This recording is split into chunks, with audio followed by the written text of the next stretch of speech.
Hey guys, it's Shamsa and welcome back to my little kitchen. Today's video is a highly requested one. I've had lots of you ask to make Keema Aloo, and today that's what we're doing.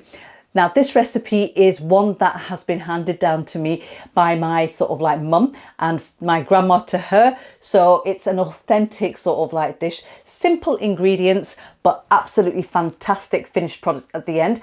Now this dish is something that we grew up eating all the time, and it's a common one that's ordered in restaurants. So I'm going to share the recipe with you all today. Please try it out. And now time to try this. And you know, you can serve this up with rice, which I'm doing today. You can also have this with parathas, you can have it with naans, you can have it with roti. It goes well with everything. And I'm gonna try this and tell you guys, but oh, the aroma just coming off that is just, oh, I can't even explain to you guys. And I'm gonna actually go in with that bullet chili as well, because it's looking at me and I can smell the fragrance coming off it. And there we are, look at that, absolutely wonderful. So potatoes, perfectly cooked, soft, and I'm going to try a bullet chili on camera. I probably will regret this, but it doesn't really matter. Your family, so it's all good. Right, here goes. Oh, that's quite a big chunk of bullet chilies, but I do like my chilies. Here goes.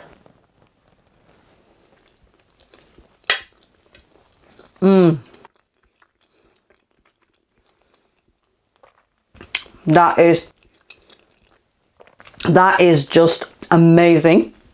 The best Keema Aloo. Wow. Nice hit of that chili. Absolutely gorgeous.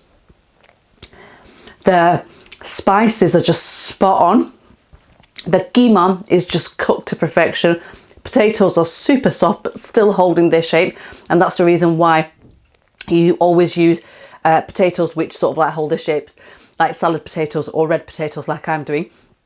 But that is absolutely gorgeous. That I really hope that you guys will try this recipe. Right, before we actually run through the ingredients with you quickly, please make sure you hit that subscribe button, turn your bell notifications on. Oh, and also make sure you actually check out my other videos, because I get lots of people asking me whether I've done certain recipes, and I've done quite a lot, over 190 recipes, so please do check them out on the channel. Right, so now we're going to get straight into the recipe and we'll start cooking. So the ingredients you're going to need is 1 kg of lamb mince, which is keema. My lamb mince has 20% fat in there, which is essential, guys. If you are actually purchasing keema or mince for this recipe, then please make sure you ask your butchers to have at least 20% fat in there, because that is what gives that keema, the curry, the flavour. If you don't have lamb mince to hand, you can use beef for this recipe. I've got here 2 medium onions, which are finely sliced. These weighed 350 grams. I've got here fresh tomatoes. I had about 4 medium-sized tomatoes, which I've roughly chopped up. These weigh 400 grams in total. I've got here potatoes. These were 500 grams in weight before I peeled them, and I've chopped them up into sort of like small-ish pieces like that. Not too big, not too small. And I've got here half a cup of oil, which is approximately 120 milliliters.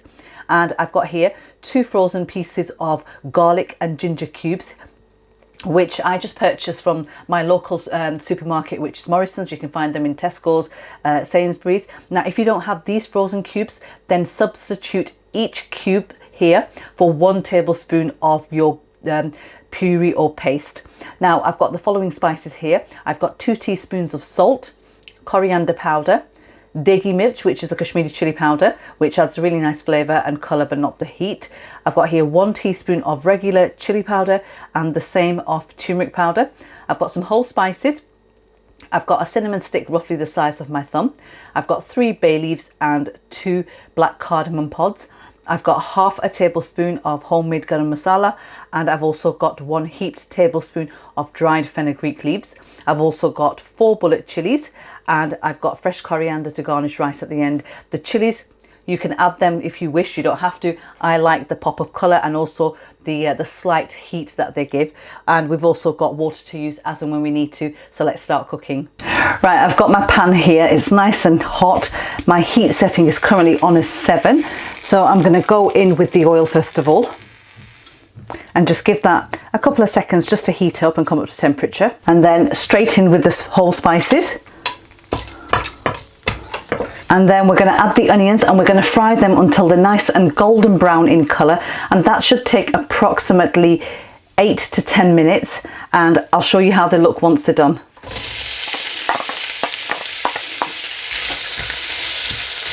I'm going to be frying the onions without the lid on.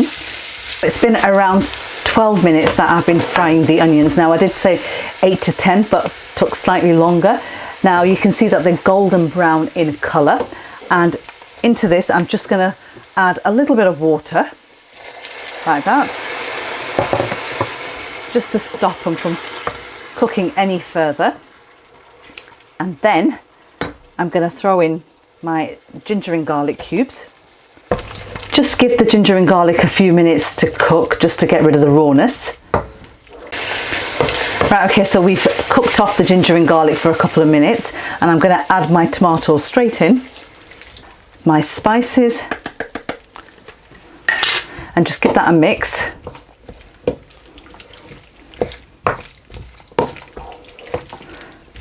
I've just lowered my heat setting to a 3 because the camera was steaming over. And then I'm going to add my keema in. And just mix that in as well. And I'm going to turn my hob on now. I'm going to turn it up to 8, which is a high heat setting for my hob. And just make sure I mix this into the masala, like that. And we're going to fry this keema now for around 5 to 6 minutes. And I'll show you how it looks in around 6 minutes time. As you go along, guys, make sure you break up any clumps of mince just with your spoon, so just continue to sort of like break it down. Right, okay, so I've broken down all the clumps. It's been around 6 minutes that this has been cooking away, and all I'm going to do now is I'm just going to pop the lid on, and I'm going to turn my heat setting down to a 6, which is a medium heat setting, and I'm going to allow this to cook away now. Just stir it occasionally in between, and just cook this now for approximately 10 to 15 minutes. And what we want to do is we want that the keema to cook. We also want the onions and the tomatoes to kind of like break down to create that thick masala. And after about 15 minutes, I'll show you how it looks. But in the meantime, the tomatoes will obviously release their own natural juices, so will the mince, and you don't really need to do anything to it. So I'll see you guys back in around 15 minutes time. Right, okay guys, so it's been around 15 minutes that the keema has been cooking away, the mince has been cooking away. So I'm just going to remove the lid to show you guys. And you can see that there is still a little bit of sort of like moisture left in there. The onions and the tomatoes have broken down, but you can still see that they're there. And what we're going to do now is we're going to take our potatoes. Sorry, the camera has started to steam over again. And I'm going to add them in.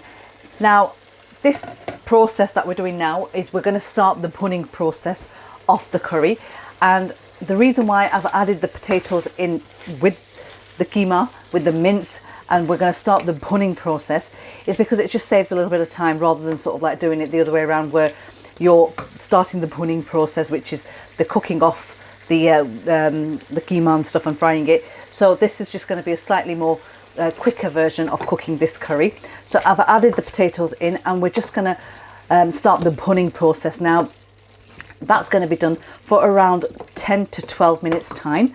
And if you don't know what the bunning process is, I do have a video which explains the entire process and what it does. But it's a crucial sort of like process within making curries, and it elevates and develops the flavour of the curry. So it's a process that you don't skip, and we follow through. So we're going to do this now, and we're going to turn our heat setting up to a 7. Just go up 1, so it's a medium high heat setting. And all we're doing is whatever moisture is left inside, we're going to sort of like dry that off, and just keep stirring it, frying it and sauteing it at the same time. And then for the next sort of like 10 to 12 minutes, we're going to be doing that, but then we're going to be adding little bits of water in as and when we need to, and just, you know, continue this process and just keep repeating it. So first of all, we're just going to wait until the moisture in there dries out and the oil starts to separate a little, then add a little bit more water in and just continue doing that for the next 10 to 12 minutes.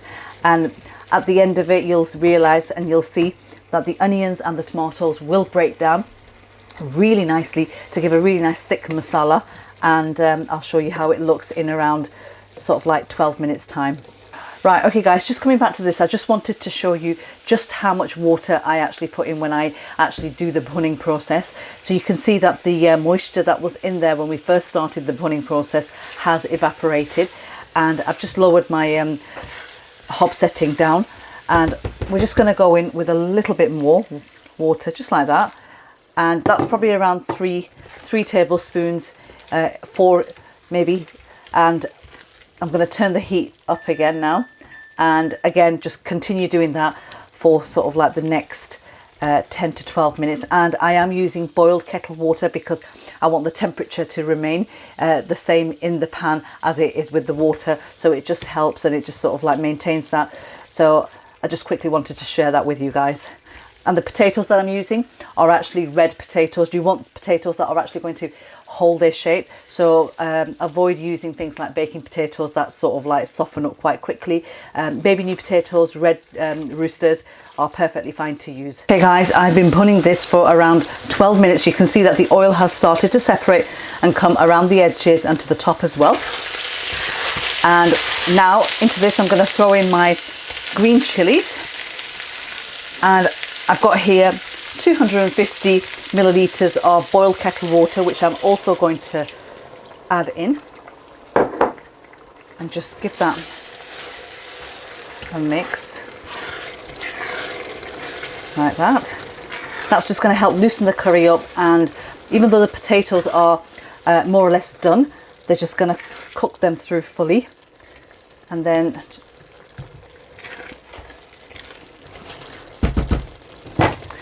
I'm going to lower my heat setting down to a 2, pop the lid on, and I'm just going to let that cook away now for approximately 6 to 8 minutes on heat level 2 for my hob, which is a low heat setting, and you don't need to do anything to it. So I'll show you how it looks in around 8 minutes time. Right, okay, so the curry has been cooking away for 8 minutes, and I'm just going to remove the lid to show you all. The aroma is just phenomenal, and you can see that the oil has started to separate and come to the surface. And now we're just going to finish the dish off, and to do that we're just going to add our garam masala all over like that, and we're going to take our dried fenugreek leaves and we're just going to crush them between the palms of our hands just to release more aroma and flavour. And then just give this a mix.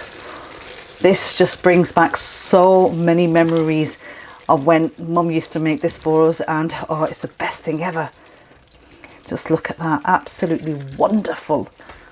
That fenugreek just does something to the keema. Oh. And I'm just going to turn my hob off now. And the last thing to do is take your fresh coriander and just garnish that all over. And there we have it guys, my keema and aloo, which is also known as mince and potato curry, is all ready. Let me plate this up and show you guys exactly how it is.